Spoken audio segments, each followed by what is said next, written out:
Okay, so I'm gonna feed my starter. I got it out of the fridge. This is what it looks like.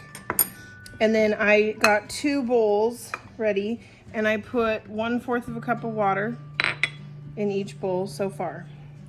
So then you just take your starter, and usually I just divide it in about half. You just need at least a big scoop, like that, a plop in each one. And usually it makes about 2. That it's kind of a lot. I probably could make 3, but I'm just gonna divide it evenly in the 2 bowls. And then you mix that up with your water.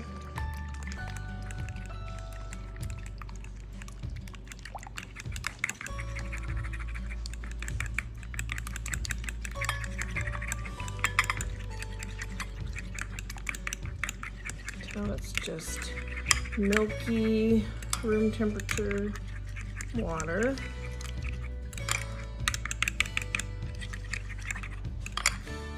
Okay, once there's no little clumps, you're gonna take 1/4 of a cup also of, this is what I use, this King Arthur organic bread flour. Okay, so I'm gonna take 1/4 of a cup. Sprinkle that in there. And then you're gonna stir this until you get the consistency you want.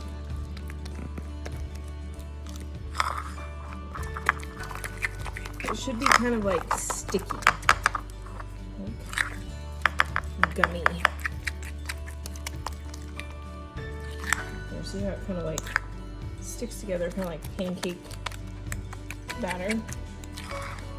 Okay, so after you've done this 2 times, one of these bowls is going to go into a new clean jar to put back in the fridge, and the other bowl we're going to cover this with saran wrap and let it sit for at least quite a few hours, like at least 2 or 3 hours.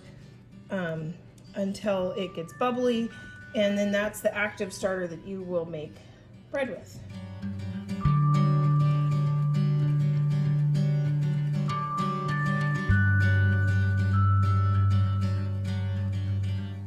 Okay, it's quite a few hours later, and this is what my fed active starter looks like.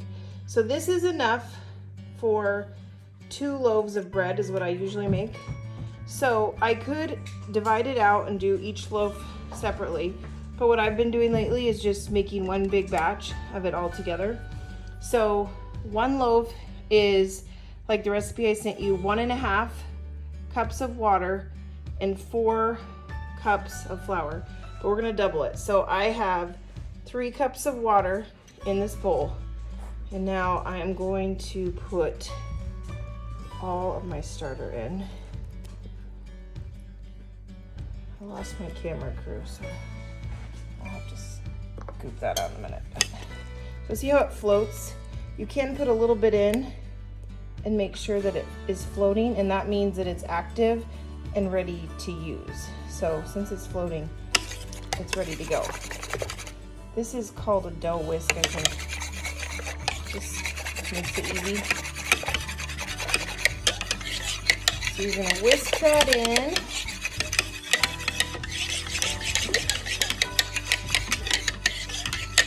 And you start with half of the flour. So for 1 loaf that would be 2, but we're doubling it, so that's 4. So 1, 2, I'm never too overly exact about this. 3,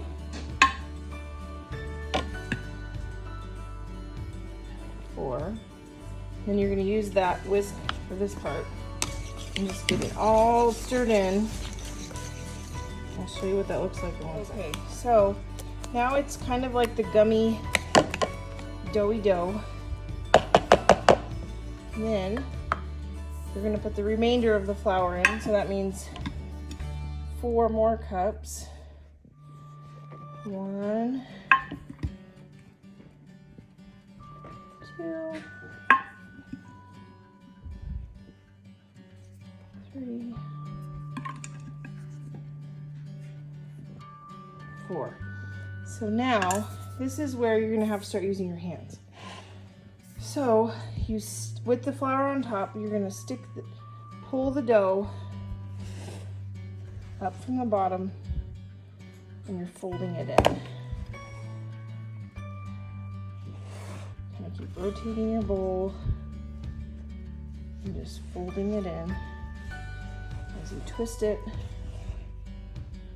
Sorry, this is a terrible video job. I'm trying to do it and video. You just keep folding it in.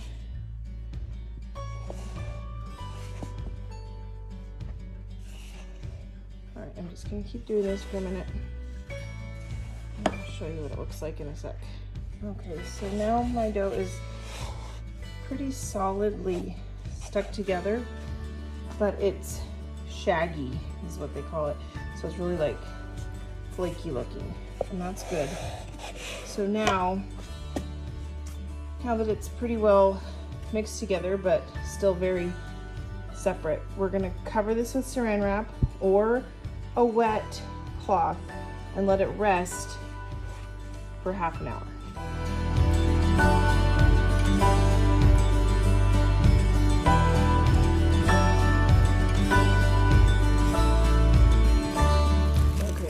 Then about a half an hour, and so now the dough will be just a little more elasticy.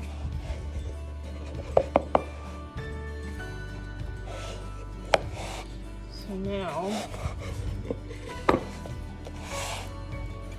let's see if I can do this one-handed.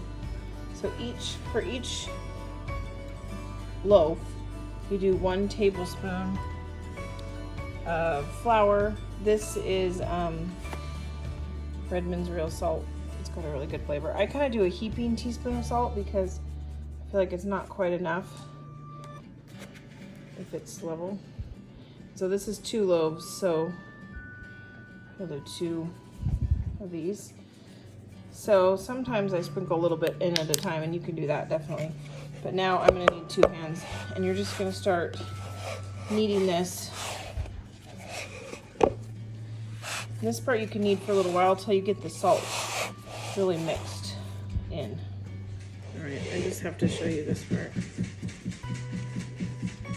So you're just gonna do some pulled. So just kind of pull and stretch it back into itself. Just gonna fold it around and push. You're just kneading it. If you can pull it apart, but see how it's not shaggy anymore. It's getting more doughy because the gluten is starting to work on the bread. So you'll see it starting to get better and better. And you just keep kneading it for a while till you get that salt really mixed in. This is when you could mix in any herbs like oregano, rosemary, garlic. I wonder if I'll do that for this one. Or you can add it later too, but. So it's still not very stretchy because it's new. Tomorrow it'll be better, but just gotta get it enough so you feel like the salt is mixed around and you don't have any big pockets of it. You can do this on the counter too, rubbing it around and whatnot. But there. So then after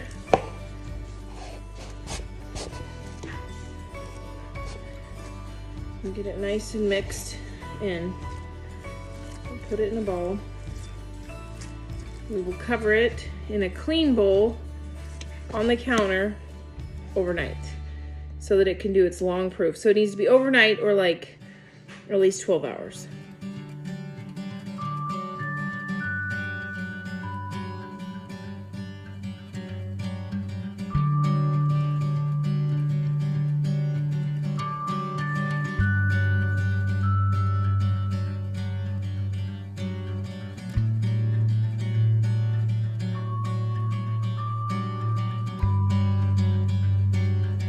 After I pull my dough out, it's still even cold. I'm gonna separate it into 2 piles. I just kind of tried to get out half at a time.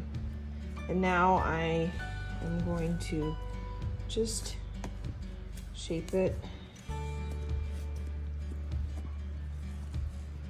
This is a little tricky one-handed, but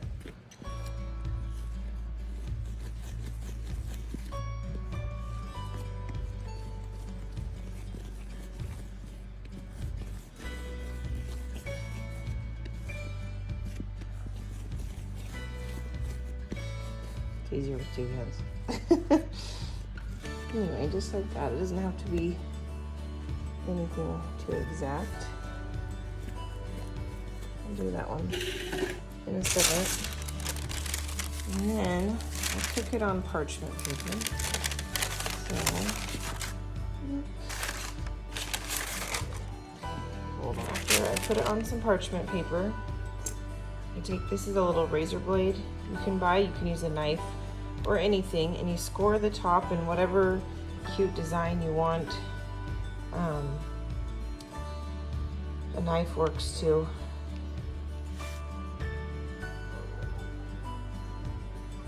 This way it doesn't just burst open because it'll have a lot of air in it.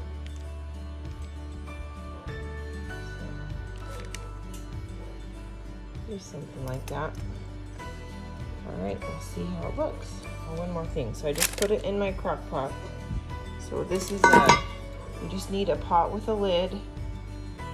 This one is a pretty big one. But one trick before you put it in the oven is you put some water around the outside, just a splash or whatever, no exact number, but it's gonna steam that bread in the oven and give the outside that nice crisp.